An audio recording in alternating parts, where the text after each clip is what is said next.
like a Hellcat.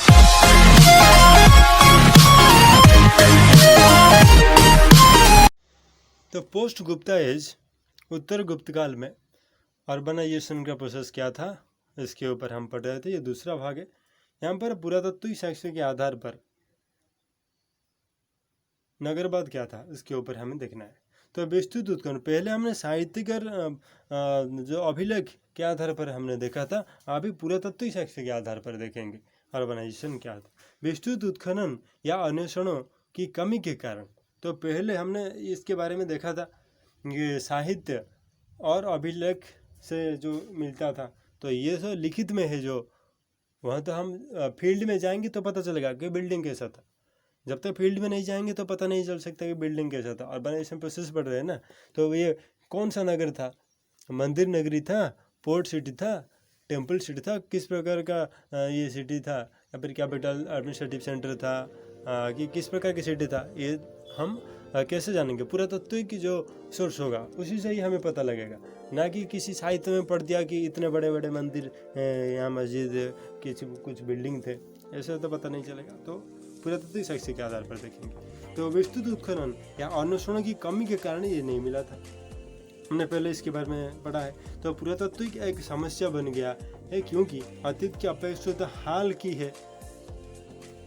हाल की यही के पहलुओं की उपेक्षा करके अधिक प्राचीन संस्कृतियों के अध्ययन पर अधिकतर ध्यान देता है। तो क्या करता है, बहुत प्राचीन संस्कृति के ऊपर पुरातत्व गुरुत्व देता है, ना कि कुछ कम दिनों के पहलू के ऊपर नहीं देता। बसावटों के विश्लेषण के लिए अभिलेखों और मूल ग्रंथों ने मुख्यतः विश्लेषण के लिए आदन अध्ययन उपलब्ध कराए।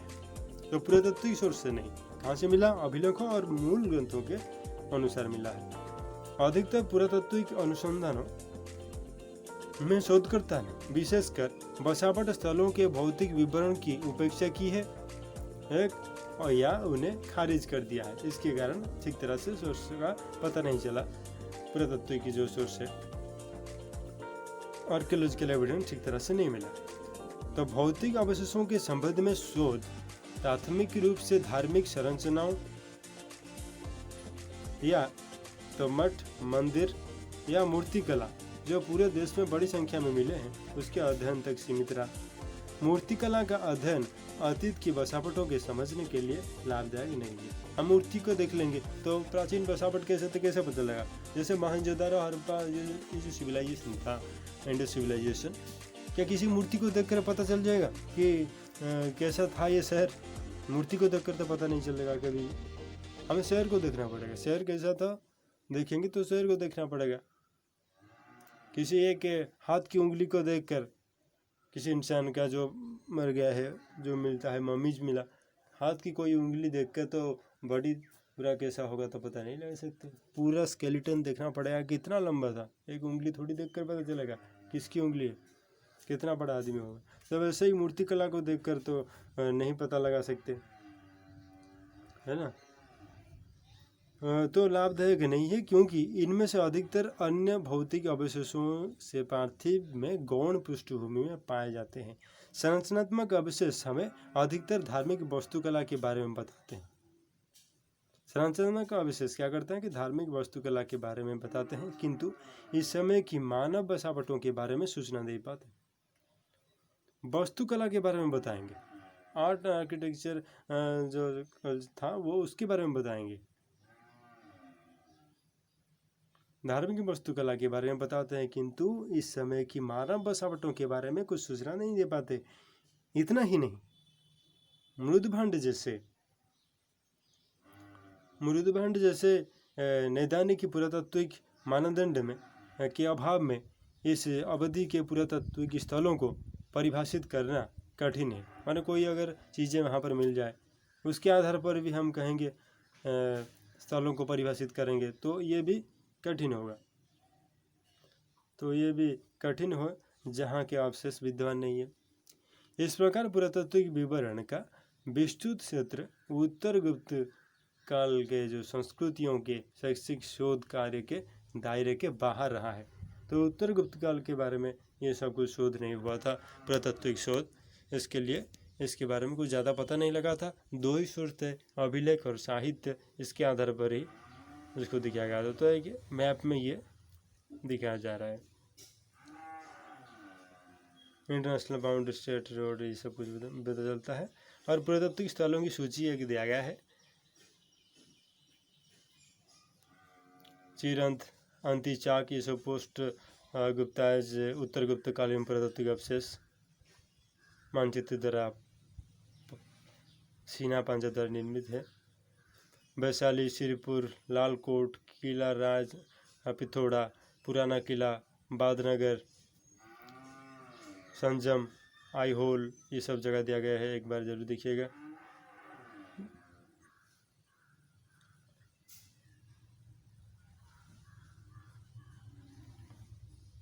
विक्रमशिला के ध्वंसावशेष,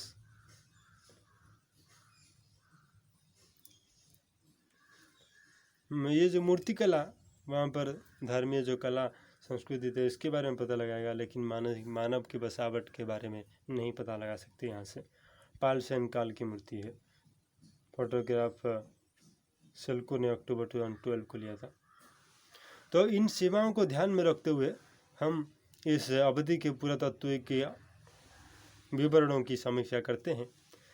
यहाँ धार्मिक संरचनाओं जिसके अनेक उदाहरण हैं, उसकी अपेक्षा मानव बसावटों का अध्ययन पर अधिक जोर दिया गया है। तो फिर ये जो पुरातत्विक अध्ययन करने से क्या मिलेगा?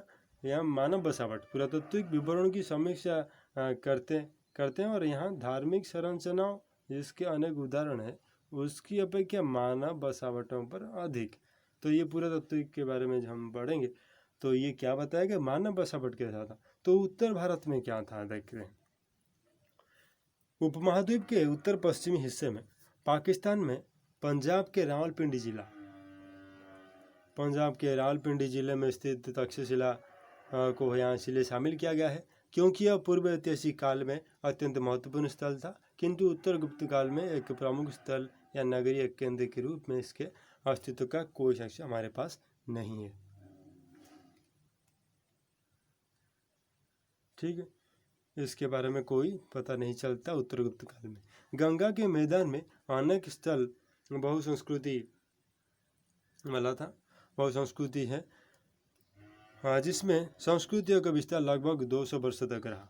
कब तक रहा? लगभग संस्कृति का विस्तार 200 साल तक रहा है। इतना होने पर भी पुरातनता पर बल देने के कारण अधिक तो पुरातत्विक उत्खनन और अनुसरण में बाद भी अवधियों की उपेक्षा की जाती रही है। तथापि अनेक स्थलों पर उत्तर गुप्तकालीन साक्ष्य है, किंतु अवशेषों की अत्यल्पता, जो हमने पहले देखा था कि अत्यल्पता था अवशेष, जो पुरातत्विक अवशेष थे बहुत कम थे, इसीलिए इसको सही तरह से और बहुत ही ज़्यादा अध्ययन नहीं हो पाया था और सिर्फ साहित्य और अभिलेख के आधार पर ही उत्तर गुप्त काल के जो अर्बनाइजेशन प्रोसेस के बारे में बताया गया। तो विचारधारा को अत्यल्पता ने इस विचारधारा को जन्म दिया कि निवासियों की जीवन शैली में ह्रास हुआ है। दूसरे शब्दों में औद्योनगरीकरण, डी अर्बनाइजेशन, जो शब्द एग्जाम बार बार आता रहता है, ये याद रखिएगा। तो औद्योनगरीकरण हुआ, जैसा कि आर.एन. शर्मा ने इस कालक्रम की अवधि में सामंती व्यवस्था के अभ्युदय के संबंध में अपना शोध में तर्क प्रस्तुत किया है। तो क्या क्या कि औद्योनगरीकरण के बारे में कहा गया। आर. एस. शर्मा ने कहा कि सामंती व्यवस्था, तो इसके साथ इसका कोई रिलेशन जरूर होगा, औद्योनगरीकरण और सामंतीवाद व्यवस्था। तो यह सच है कि इस काल में अनेक स्थल जैसे अतरंजी खेड़ा गौड़ 1983 और कौशाम्बी, शर्मा जी ने लिखा था 1960 में, भौतिक अवशेष रहित थे। कौन कौन से? ये सच है कि इस काल में अनेक स्थल जैसे अतरंजी खेड़ा और कौशाम्बी भौतिक अवशेष रहित थे। हस्तिनापुर, श्री गवरपुर और अहिछत्रा में विक्षिप्त करने वाले पुरातात्विक विवरण जैसे तुच्छ संरचनाएं नागर पाषाण मूर्ति, क्या क्या थे? तुच्छ संरचनाएं, नागर पाषाण मूर्तियाँ, मृदुभांड, अन्य भौतिक सामग्रियाँ यहाँ पर थी। अनेक मामलों में जैसे हस्तिनापुर और उसके बाद श्रीगंभीरपुर में इन स्तरों का समय बहुधा उत्तर 1200 सी या मध्य काल के साथ मिल जाता है और प्रारंभिक अवस्था को इससे अलग कर पाना कठिन है। उत्तर प्रदेश के मेरठ जिला में स्थित हस्तिनापुर में अवधि भी के तिथि 11वीं शताब्दी सी से है। यहाँ पर मृदुभांड लोहा हस्तिनापुर से मिला है। क्या मिला? मृदुभांड लोहा वस्तुओं, पकी हुई मिट्टी निर्मित वस्तुओं तथा पाषाण की 3 मूर्तियों के साथ ईंट की दीवार और एक कमरा सहित ईंट के टुकड़ों की संरचनाएं इसकी विशेषताएं हैं। तो ये एक हस्तिनापुर मिला, दूसरा है श्रीगंभीरपुर, जो पहले हम देख रहे थे हस्तिनापुर, श्रीगंभीरपुर। लेकिन यहाँ अतरंजी खेड़ा और कौशाम्बी में इतना ज़्यादा कुछ विशेष भौतिक अवशेष रहित है, लेकिन 2 जगह है हस्तिनापुर, श्रीगंभीरपुर। ठीक है। यहाँ पर मृदुभांड लोहा वस्तुओं और मिट्टी निर्मित वस्तुओं तथा पाषाण की 3 मूर्तियों के साथ ईंट की दीवार और कमरा, ये सब कुछ भी मिला है। यहाँ पर कमरा सहित ईंटों के टुकड़े संरचनाओं इसकी विशेषता है। उत्तर प्रदेश की श्रीबस्ती जैसे स्थलीय अवशेष अधिकतर धार्मिक है, धार्मिक संरचनाएं हैं। उत्तर प्रदेश से मथुरा जिले में शोंख आर्टेल ने दिखाया था 1993 में भी विनाश और साक्ष्य का चित्रण करता है, जिसमें अधिकतर टूटी हुई दीवारों का खंड है। नवनिर्मित संरचनाओं की गुणवत्ता खराब थी क्योंकि इनके निर्माण में सुसंहत ईंटों के बदले रोड़ी कंकड़ का प्रयोग हुआ था। तथा भी उत्खननों में हिंदू देवी देवताओं के साथ पत्थर की पट्टिकाएं मिली हैं। दिल्ली में लालकोट 11वीं से 12वीं सदी, लालकोट जो है दिल्ली में 11वीं-12वीं सदी, माफ कीजिएगा 11वीं और 12वीं सदी सी के दौरान राजपूत काल में जो विभाजन हुआ था,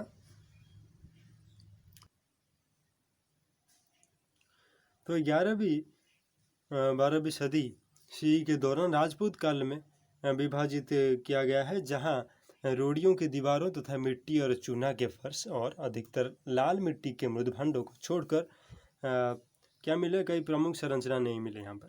तथा भी परवर्ती अवस्था में 12वीं से 14वीं सदी में क्या हुआ तक प्रारंभिक सल्तनत काल कहा जा सकता है। अधिकतर संरचनाएं और शिल्पकृतियाँ मिलती हैं। कभी कभी अनेक स्थलों पर व्यवस्थित उत्खननों के नहीं होने के कारण इन दोनों अवस्थाओं के बीच भेद करना कठिन है। तो दो अवस्था है, हम देखें 11-12वीं शताब्दी और 12 से 14वीं शताब्दी में।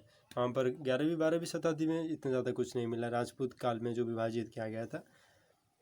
यहाँ पर दीवार तथा मिट्टी चूना के फर्श और अधिकतर लाल मिट्टी के मृदुभांड छोड़कर और कुछ प्रमुख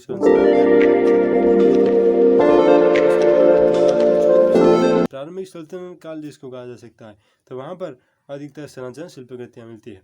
कभी कभी अनेक स्थल पर व्यवस्थित उत्खननों के नहीं होने के कारण ठीक तरह से नहीं हुआ था, कस्टमाइजेशन करके जो उत्खनन का काम नहीं किया गया था। इसके कारण क्या हुआ कि उसका भेद उपजता है।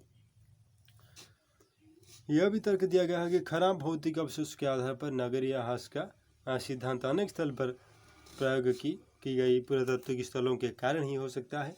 फलस्वरूप उत्खनन रणनीतियाँ और कालक्रम की समस्या ने आंकड़ों और व्याख्याओं को एकांगी बना दिया। तथा भी हास की अवधारणा पर वाद विवाद किया जा सकता है।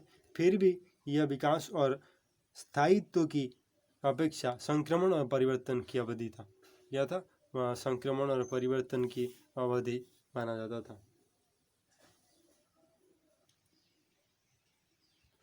तो दूसरी ओर हम पंजाब में रूपनगर जिला में रोपड़, जिसको रोपड़ करते हैं, शर्मा 1953 में शर्मा जी ने कहा था, जैसे स्थलों पर नागरियों जैसी गतिविधियों की साक्ष्य पे आ गए हैं। पहले हमने देखा हस्तिनापुर के बारे में, श्री गौरीपुर हस्तिनापुर के बारे में देखा था। यहाँ रोपड़ के बारे में पंजाब में देखा। ठीक है, तो इन सब जगह में पोस्ट गुप्ता। तो फिर श्रीबस्ती, मथुरा, श्रीगंगापुर, हस्तिनापुर और अभी पंजाब में रूपनगर जिला रोपड़ में भी यहाँ पर नगरीय जैसी गतिविधियाँ प्राप्त है। तो कुछ धार्मिक स्थल जैसे कि हमने देखा मथुरा, श्रीबस्तीपुर में, तो सतलुज नदी के तट पर स्थित 9वीं सदी में अधिवास स्थल के कारण दक्षिण हिस्से तक फैला था, जहां ईंट से बड़े भवनों की भली भांति निर्माण किया गया था। इससे विस्तृत समृद्धि का पता चलता है। तो बड़े नगर माने विस्तृत समृद्धि का पता चलता है। दिल्ली में उत्तर गुप्तकालीन पुराना किला, मतलब उत्तर गुप्तकालीन पुराना किला, पकी हुई या कच्ची मिट्टी संरचनाओं के अवशेष मिले हैं, जो 3 चरण में दर्शाते हैं। संरचनाओं में पकी ईंट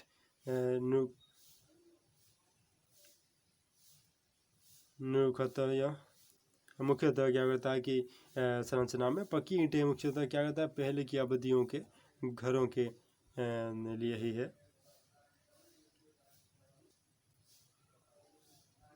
तो घरों के लिए ही दिया गया था। कच्ची ईंटों का आकार क्या था, देखिए, तो 30 × 24 × 4 सेंटीमीटर था। तो इन संरचनाओं की रोचक विशेषता यह है कि यहाँ विभिन्न आकृति के तंदुरों की उपस्थिति थी। उल्लेखनीय वस्तुओं की कुछ सुसज्जित खपरे, मनके और उत्कृष्ट किंतु मंजित पत्थर, तो ये पंजाब में मिले। तो यह संबंध मृदभांडों में मुख्यतः लाल मिट्टी के बर्तन भी थे, जिसमें चाकू की धार सरी के किनारे वाला कटोरा विशिष्ट प्रकार था। ये चित्र हमें अभी देखेंगे। तो परवर्ती काल में राजपूत काल 10वीं, राजपूत काल कौन सा, 10वीं से 12वीं सी कहा जाए, तो इसकी भी विशेषता पुनः प्रयुक्त ईंटों और कच्ची ईंटों के बारे में दिया गया है।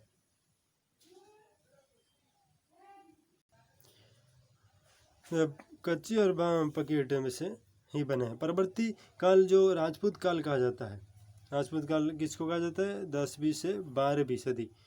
इसकी भी विशेषता पुनः प्रयुक्त ईंटा और कच्ची ईंटों जो यूज किया गया, वही ईंटा और कच्ची ईंटों की संरचनाओं से बनाया गया था।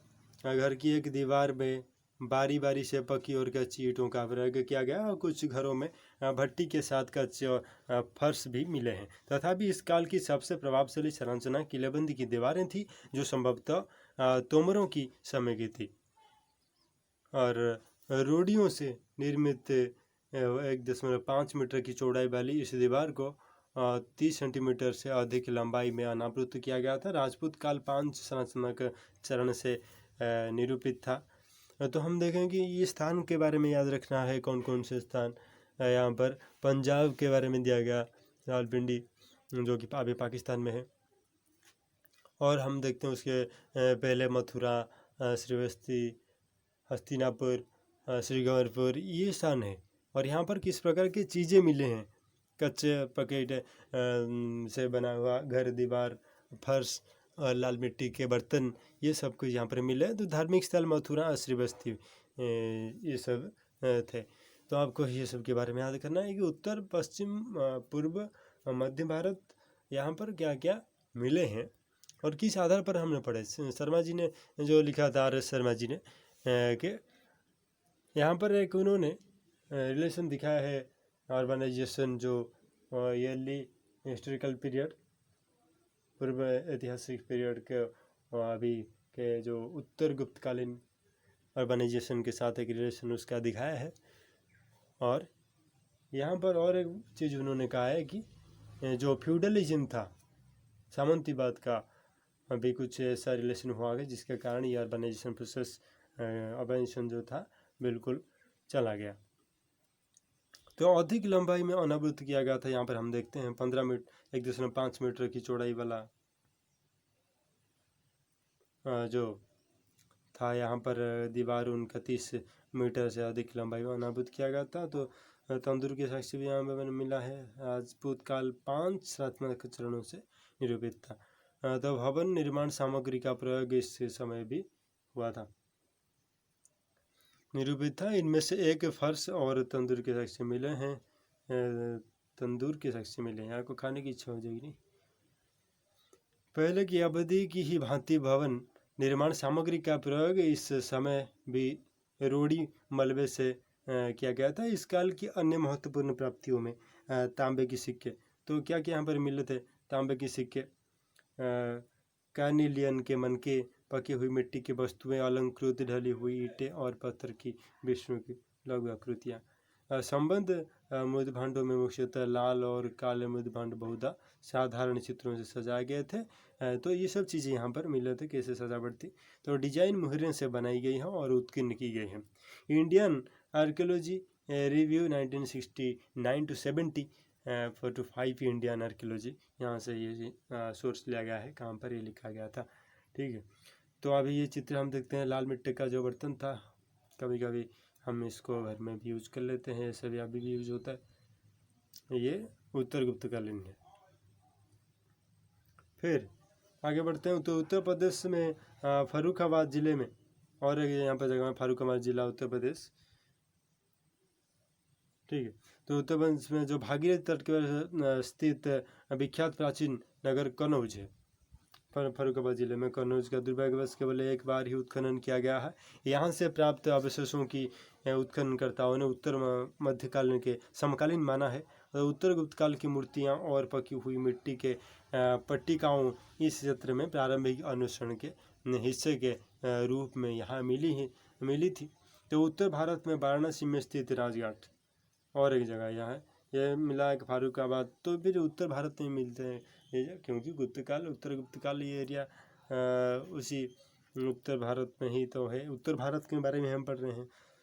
तो उत्तर प्रदेश के वाराणसी, फर्रुखाबाद, मथुरा, श्रीबस्ती, हस्तिनापुर आदि सभी जगह हम पढ़ चुके हैं। तो एक जगह हम देखे थे पंजाब, तो नॉर्थ ईस्ट वेस्टर्न साइड में पाकिस्तान की ओर। तो और यहाँ के उत्खनन जो है उत्तर प्रदेश में वाराणसी में राजघाट सुविदित है। और यहाँ के उत्खनन के प्रकट किया है कि 307वें ईस्वी काल में बसावट की योजना और वास्तुकला के क्षेत्र में काफ़ी उन्नति हुई थी। और यह घरों और नगर योजना के विकास से पता चलता है कि घरों के आकार बड़े थे, जिसमें कमरा 7.08 × 6.25 से लेकर 2.30 × 1.30 मीटर था। नदी के समीप बृहद संरचनाएं थी, जिन्हें आवासीय घरों के रूप में वर्गीकृत नहीं किया जा सकता था। एक संरचना में बहुत ही बड़ी स्तंभों वाला हाल था और भूमिगत संरचना भी मिली है, जिनका प्रयोजन अभी भी किया जा रहा है। बहस का विषय बना हुआ है, डिबेट का टॉपिक बना हुआ है।